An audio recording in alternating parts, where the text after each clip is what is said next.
Meanwhile, Ben Roethlisberger left Sunday's game with a sprained MCL and a bone bruise, not a tear of his ACL. That part's good news, which will likely sideline him 4 to 6 weeks. Now, the Steelers, without Roethlisberger, will try and catch the Bengals, who improved to 3-0 after rallying to beat the winless Ravens. The Browns fell to 1-2 after losing to the Raiders on Sunday. We asked you guys earlier in the show, can the Steelers reach the playoffs without Big Ben for a long stretch? And here are the results. 61% say yes. A lot of optimism. How much of an impact will this injury have on the whole AFC North? It's going to be big, of course. Big Ben is the guy who, for most parts, fuels that engine that is the offense of the Pittsburgh Steelers. They have outstanding personnel. AB, Antonio Brown is amazing. Bell is amazing. They'll get their second receiver back in a couple of weeks. So, again, without Big Ben, this conference is totally different. Again, I think the Cincinnati Bengals have a great opportunity to be the champs, but the Steelers still have an opportunity to reach the playoffs as a wild card. You know, if Michael Vick is able, and that's the one big thing, is the turnovers. He can't have turnovers, and in his history, he's had tremendous turnovers. He hasn't been able to stay healthy. In about 6 weeks, runs, the 50-50 balls have to go his way. And again, he's not going to be able to do the same things that Big Ben does. They're going to have to limit what he sees, maybe a top read, maybe 2 reads at a time, and then be able to take off. But the most important thing for Michael Vick and this offense is to protect the football and lean on the running game and the defense to win football games for him. Stephen? I'm wondering, why are we still asking questions about Michael Vick as if we don't know? Don't we know that his durability is a huge question mark? Yeah. Don't we know that his ability to run with the football supersedes his ability to throw the football, yeah, meaning accurately?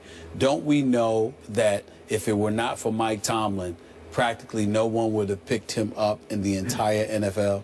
So if we know that, why do we believe that the Steelers still have a chance? I think we gotta come to that. We gotta at least ask ourselves that question. Their running game, because your receivers don't mean anything if you don't have somebody to throw you the football. So their running game and their defense is what we're going to have to rely on. Now, I'm all for relying on Le'Veon Bell and D'Angelo. You have to.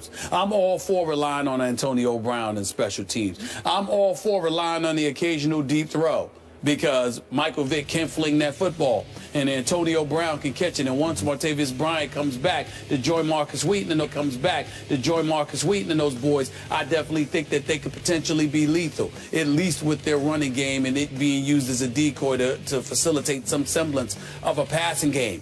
But the combination of Vick's durability and his accuracy as a thrower, combined with the Steelers' secondary, has me concerned. Not concerned enough to surmise that they'll miss the playoffs, but it does have me concerned about their ability to win the AFC North, particularly with Cincinnati showing up in a regular season the way that it does. I don't expect Cincinnati to get anywhere. Right, I mean, right. them doing anything in the playoffs would be a bigger shock to me than the Cowboys making a Super Bowl. Okay, so let's be clear about that. And that's my point also. I think Cincinnati will win. And I think the Pittsburgh Steelers, with the heavy running game and those receivers, and those 50-50 balls are going to be important. You have guys who are 6'3", 6'4" on the outside. If Antonio Brown is double covered, you have to win those 50-50 balls. And I think Mike can do that if he's under 20 balls a game. Okay.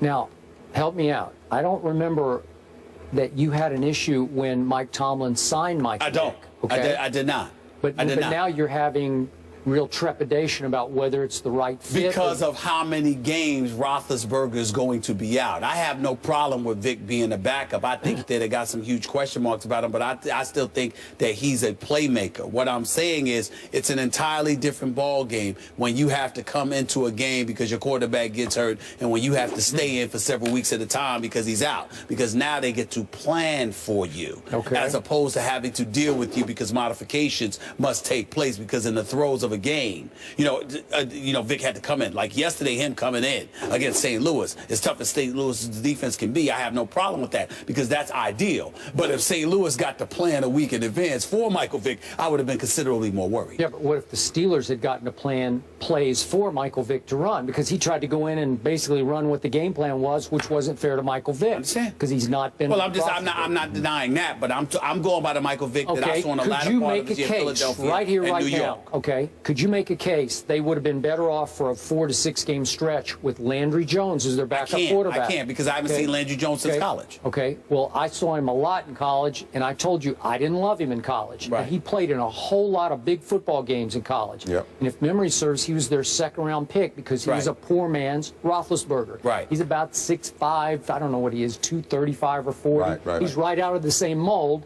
except he ain't that guy. He's not that other guy, okay? So, to me,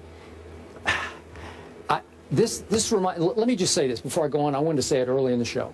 It kills me that we're having this conversation right now because I hate it when great quarterbacks go down. It is terrible for this league. It's terrible that Tony Romo's not playing right now. You can kid me, I can kid you about I agree with you. but it's just terrible. I agree with you. It's no fun. It hurts the show. It hurts this network. Hey, listen. It hurts. I'm the guy that was on the record, Skip, even with the whole Deflategate scandal. I didn't want Tom Brady to be suspended. I said, who wants to see football without? You're right. You're right. Okay. And do I think it was a cheap shot on Barron's part? It wasn't a cheap shot. He's crawling after Ben, and Ben's trying to go forward. He's trying to run with the football, and it's just freakish. And I don't even know how you can't.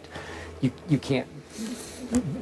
football. It's just football. You can't legislate it out of football. That was just football, okay? Got it. So now, this division is reminding me a whole lot of the NFC East because there was one really good quarterback. Here, and he's gone. And obviously Eli's still a very good quarterback, so maybe that doesn't apply. But I still don't trust the Giants, maybe even as much. I don't know if you trust them yet. I don't. completely. I'm not going to buy completely into the Giants.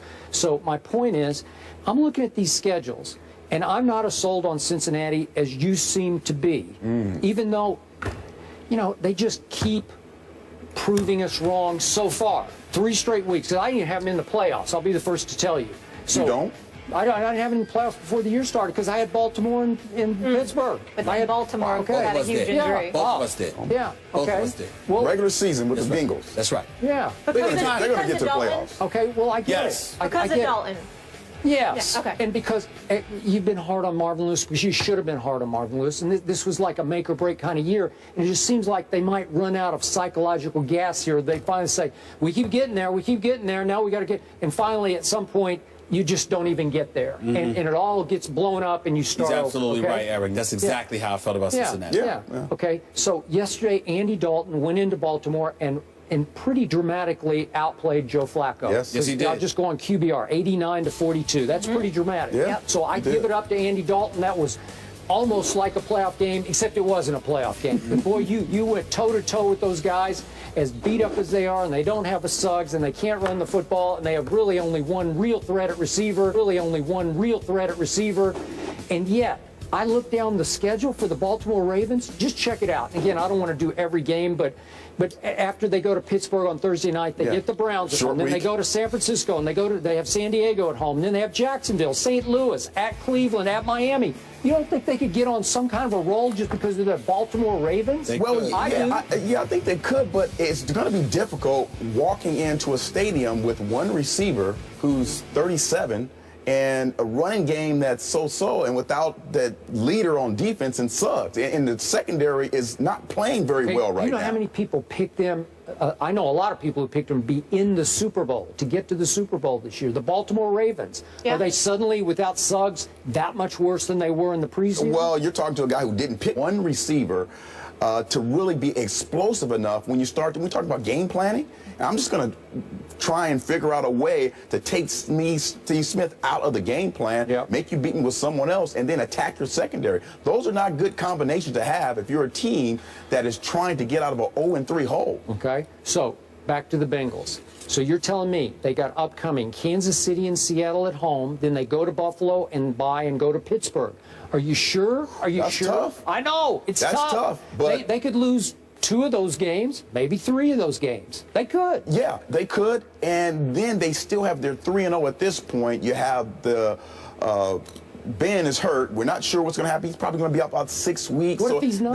What if it's 4 weeks? Well, again, they're going to have some leeway there, I believe, in what they've given themselves in a 3-0 start already. So, again, you're talking about a football team that has done some good things in the regular season, and we're not talking playoffs. I'm not going to start the whole banter, wait until January, wait until December. I think that's unfair. This is a football team. 2015 Cincinnati Bengals are different from the last couple of football teams. I think they have enough in the cupboard to be able to win this division. Okay. Did you have them before the year went in the division? No, at the Steelers. Okay, got it. All right. This division certainly up for grabs, and so is the next one we're going to discuss. I'm just not sold on it. He brought up Marvin Lewis. Hey, 12 years, not single playoff victory. It's tough. It's hard for me to look at Cincinnati winning the regular season, though. I'm They're doing not their sure thing. who to blame with that. The East, Philly gets win number 1 after beating the Jets yesterday. So will the Eagles soar to the top of the division? Find out that when we come back.